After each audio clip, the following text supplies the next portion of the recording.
That's probably one of the cooler business class experiences I've had because I got to fly the Virgin Upper Class and I got to go into the Virgin Clubhouse in Heathrow. That lounge is really quite phenomenal. They have table service, any food off this menu, any amount of drinks. They have a whole cold bar. Just the fact that all of this table service and everything was free and you just don't have to get a credit card or anything out at all once was really incredible.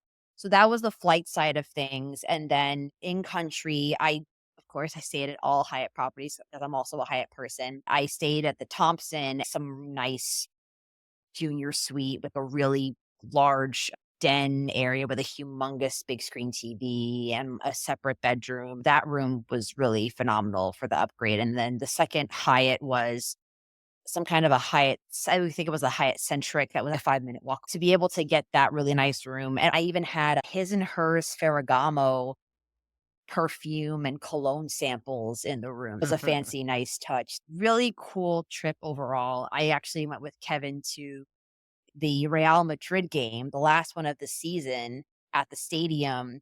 And so what was super cool was that stadium was the exact same place where Taylor Swift was gonna be.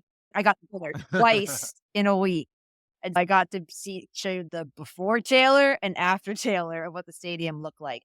To be able to go to that concert and just to see the majesty of what she's been able to produce with her team and to show all of her music. That was a really incredible experience. I'm so glad that I got to be a part of that and see that, and to get it at a much more reasonable price than I would have in the States. How close were you to the stage? Was there any direct engagement, meeting after the show, meeting before the show?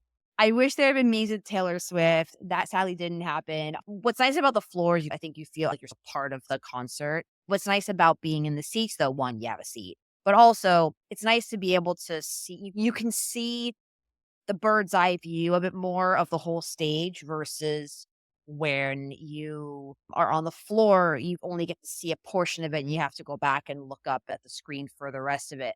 Meeting Taylor Swift would have been pretty cool. What was cool too was Blake Lively came to that show, one of her best friends, and she came there with, I think, at least one or two of her kids.